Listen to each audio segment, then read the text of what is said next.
muy satisfecho y complacido por esta iniciativa del conversatorio o panel sobre el desarrollo. Impactado por las ponencias, la última y la del doctor rector de la Universidad Nacional de Ingeniería, porque va más allá de lo que son las exposiciones académicas, va más allá de lo que es la política habitual. Usted ha hecho política profunda. Y la política profunda, decir de Henry Kissinger, que todos de alguna manera conocemos o hemos escuchado de él, decía, se nutre de la creación perpetua. En cambio, la buena administración, si la hay, se alimenta de lo cotidiano, se alimenta de la rutina. Y es eso lo que hay que romper. Más allá de ideologías o posiciones de esa naturaleza, está el pragmatismo que nos enseñó China y el desarrollo que nos ha enseñado o nos ha dado el camino de países que con mucho menos recursos que el nuestro han alcanzado altos niveles de crecimiento y desarrollo humano. Y el Perú, no aún, subrayo aún. El Perú es un mendigo sentado en un banco de oro. Qué horrible frase. Nunca me gustó ni de niño, mucho menos ahora. Largo tiempo el peruano oprimido, etcétera, etcétera. Tampoco. El Perú siempre fue una gran cultura, desde los preincas, una de las 6 sociedades o formas de organización social en el mundo, pasando a la mala historia que nos han contado. La colonia no, sino el virreinato. Que el nuestro, el virreinato, es decir, el reino del Perú, comenzaba en Panamá y terminaba en la Patagonia. Un gran segundo momento en la historia universal. ¿Qué de pobres tenemos? Y ahora un gran momento. El tercer momento de oro que tenemos que vivir a partir de lo que usted ha mencionado, señor rector, inversiones y la forma de hacerlo contemplando estas 5 hélices donde el Estado, la academia, la empresa privada, la sociedad civil organizada y el medio ambiente. Eso nos da la posibilidad de tener un desarrollo sostenible y es a lo que tenemos que apuntar. De hecho, todos coincidimos en que la inversión es fundamental. Hace unos meses nos avisaron, nos pusieron en conocimiento algunos niveles de gobierno que el Perú entraba en una recesión, como que no estuviéramos enterados. Pero si no hay trabajo, por tanto no hay inversión, entonces nosotros ya estamos mucho antes enterados los que somos ciudadanos de a pie. ¿Pero qué es la inversión? Dicen los economistas que por cada punto de crecimiento económico, la pobreza disminuye en un 0,7%. Recordarán ustedes en el gobierno de Alan García, más allá de sus políticas, pero hubo un crecimiento sostenido que en promedio era aproximadamente 6%. Acusan algunos por los altos precios de los minerales y el pico, etcétera, etcétera, que también es verdad. En 5 años, un promedio de crecimiento de 6% son 30 puntos, ¿no es verdad? Por 0,7% son 21. Restamos 54 más 21, tenemos 33%, que más o menos es la cifra que todos conocemos. O sea, aplica. Entonces, ¿cómo nos van a decir de un momento a otro con una noticia de que el Perú tiene un alto índice de pobreza o se ha incrementado más allá de los efectos post-pandemia? Es porque no hay inversión. Los mismos economistas señalan que para tener crecimientos al nivel de potencial, 4,5 o 5% de crecimiento del PBI, necesitamos una inversión aproximada de un 25% del PBI. Hablamos de 267 mil millones de dólares. Tenemos que tener una inversión que esté por encima del 50-55%, y ahora estamos por debajo de esa mitad. Eso explica por qué el Perú no crece. Clarísimo, no hay que ser economista ni ingeniero para entender esos números, esas cifras aritméticas. Pero, ¿cuál es la inversión? Tenemos proyectos parados como Tía María, y no voy a entrar a discutir el tema político, ni mucho menos, pero es un proyecto que si es viable, que vaya, si no es viable, que quede, pero no podemos estar 15 años dándole vueltas. Igual un proyecto que está al lado del Zafranal, que producía unas 90.000 toneladas métricas de cobre, Tía María está sobre las 120.000. ¿Cuánto produce el Perú con tantísima riqueza? El Perú es un mendigo sentado en un banco de oro de cobre. No. Chile está en sobre 5,7 millones de toneladas métricas permanentes durante más de 20 años. El Perú, si no es con Toromocho, Antamina, sube de 1,3 a 1,7. Ahora estamos en 2,7, que es insuficiente para tener el 6% de todas las reservas mundiales de cobre en el mundo. Con 3%, el país africano ya nos supera en el segundo lugar.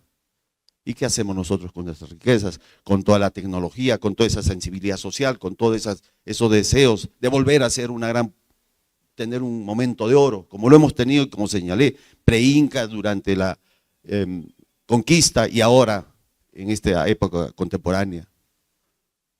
¿Qué hacemos con proyectos como Corío, que usted lo ha mencionado muy bien?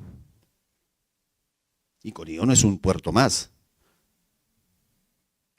Echemos una mirada a lo que es Chancay, sin mayor intervención del Estado. Inversión netamente privada, pero tenemos que trabajar bajo este concepto de 5 hélices. ¿Dónde está el Estado? Nosotros, desde el gobierno regional, Corío lo conceptuamos desde este principio, con una planificación, un proyecto sustentable, porque tiene que haber un eje transversal que es el medio ambiente, la empresa privada.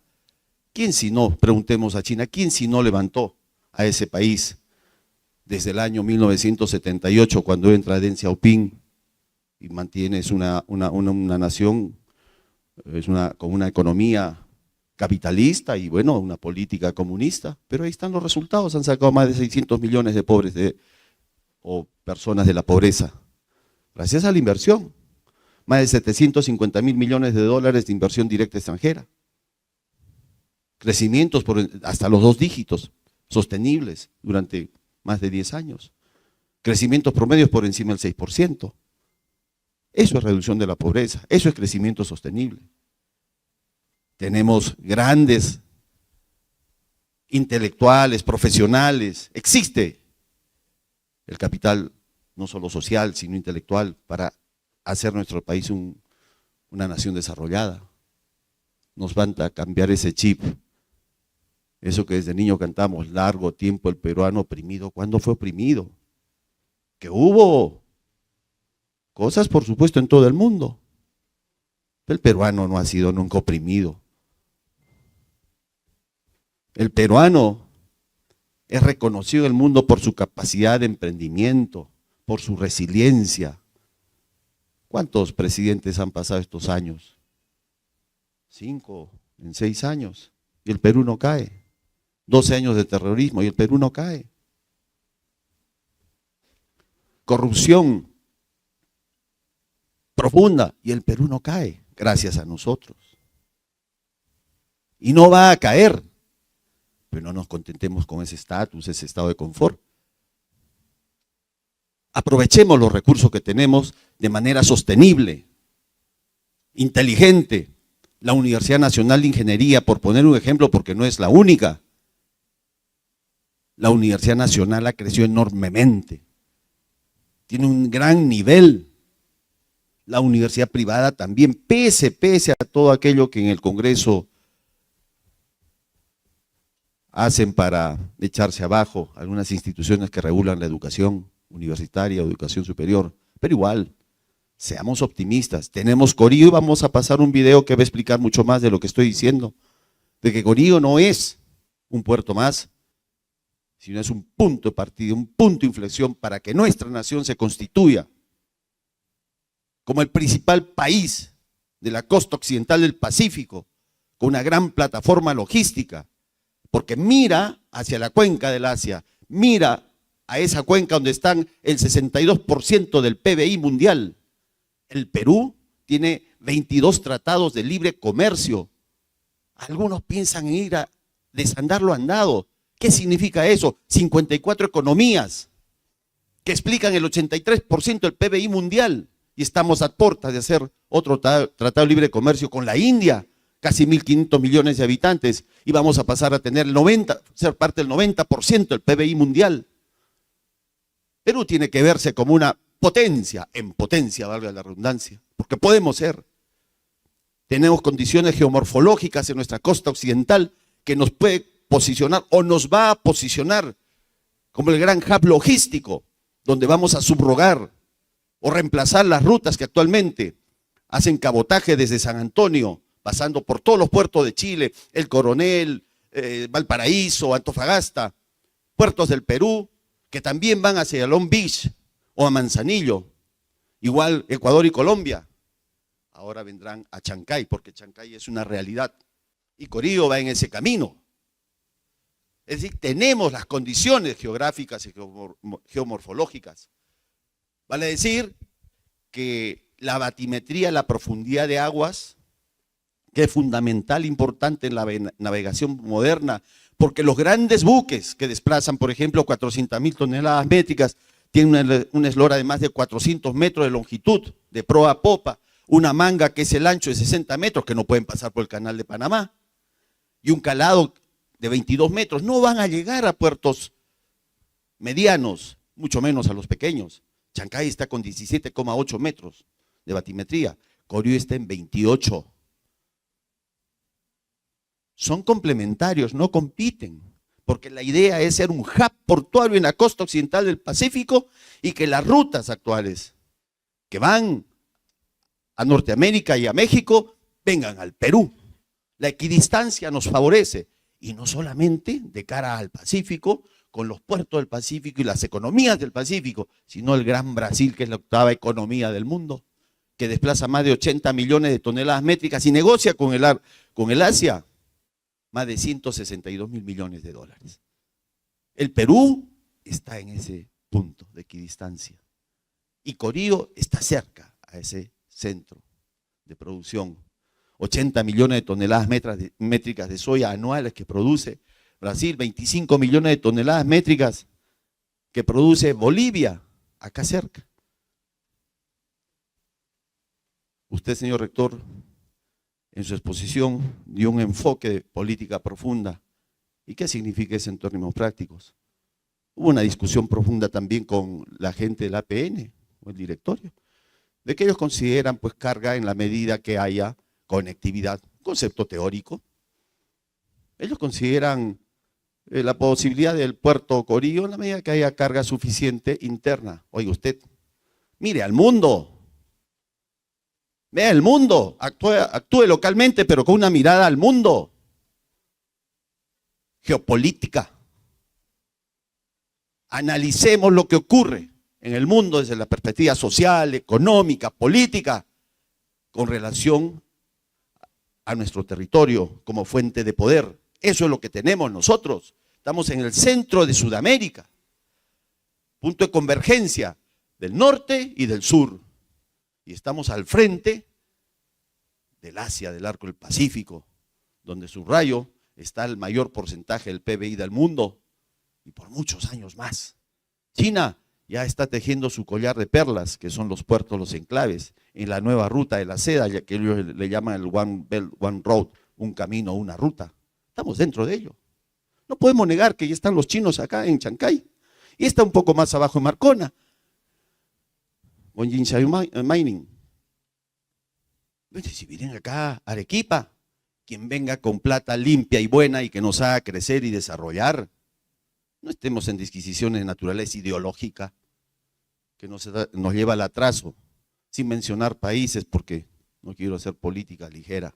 Los resultados, no las intenciones. Los resultados. ¿Qué es lo que quiere la población? Resultados, que es trabajo, oportunidades para desarrollar. No mira si es izquierda o derecha. Le felicito, doctor, por su disquisición en ese aspecto. No se habla de ideologías. que quede con uno, tenemos el derecho. Pero cuando tenemos o estamos en gestión pública son resultados. Quiero aprovechar este podio para saludar a las autoridades. No serán muchas, pero hay. Desde el Parlamento, criticado lo que ustedes quieran, pero hay que ser hidalgos en reconocer que hay una ley, la 31625, que promueve la construcción del proyecto Corío, dado que es de necesidad pública e interés nacional. Tenemos el marco jurídico. Asimismo, desde el Ejecutivo, criticado más allá, ese no es el tema de esta mañana. Pero hay la voluntad política de la primera autoridad nacional, la presidenta Boluarte lo ha expresado, lo ha propuesto en su última visita a China.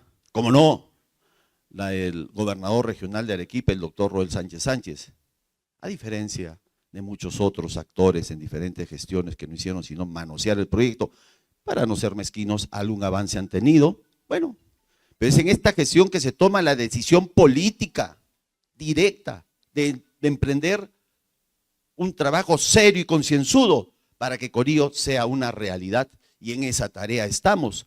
Ya tenemos propuestas de inversores de diferentes países, desde China, Estados Unidos, pasando por otros países de Europa. De manera que el trabajo conjunto, el trabajo dentro de las 5 hélices es fundamental. Mirarnos, no como enemigos, podemos ser contrarios, eso no está mal, pero enemigos jamás. El país del sur tiene las mismas aspiraciones, motivaciones, convicciones y vicisitudes que nosotros. También están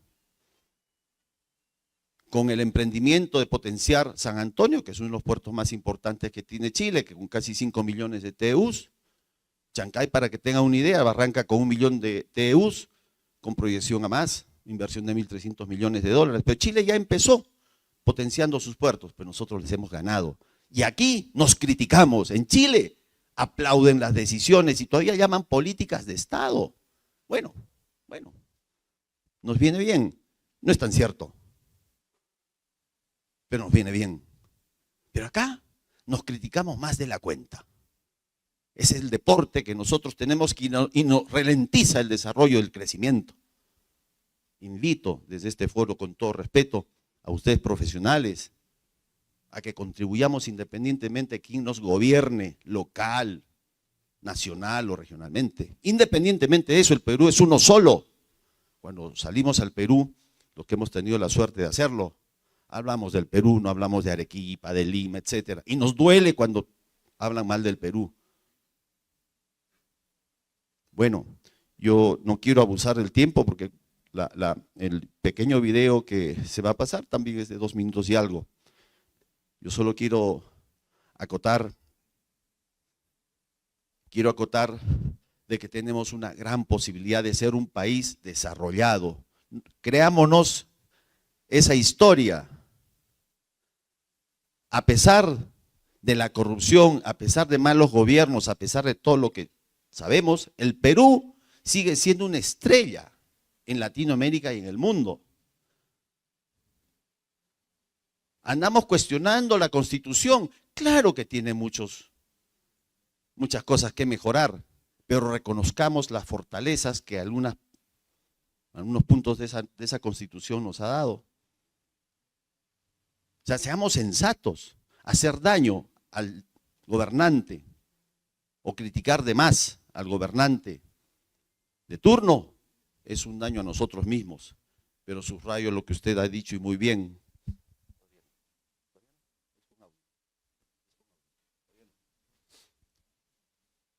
La física que usted mencionó, la crítica, si es soportada, es buena, pero no excedamos la crítica, porque si no hace daño, nos hacemos daño. Pasemos por favor con el video.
acotó con mucha propiedad.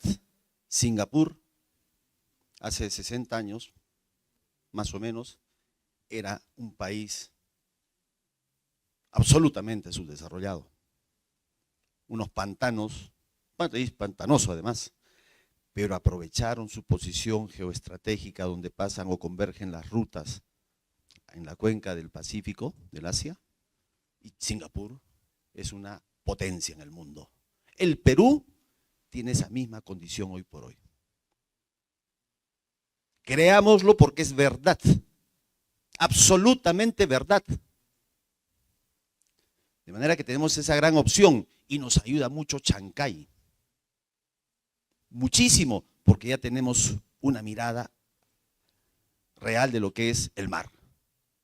De jóvenes o niños nos enseñaron cuáles eran los límites del Perú, por el norte, Ecuador y Colombia, por el oeste, Brasil y Bolivia, por el sur con Chile, y por el oeste con el Océano Pacífico. ¡Qué gran mentira! No es el límite del Océano Pacífico, es parte de nuestro territorio. Es parte de nuestro territorio, no solo por las 200 millas, sino la mirada, la ventana que tenemos al Asia. Quiero concluir haciendo una precisión puntual dado el tema de esta tercera conferencia. El megapuerto de Corío en Arequipa se encuentra enmarcado en el enfoque de desarrollo, permítanme que los lentes, por favor.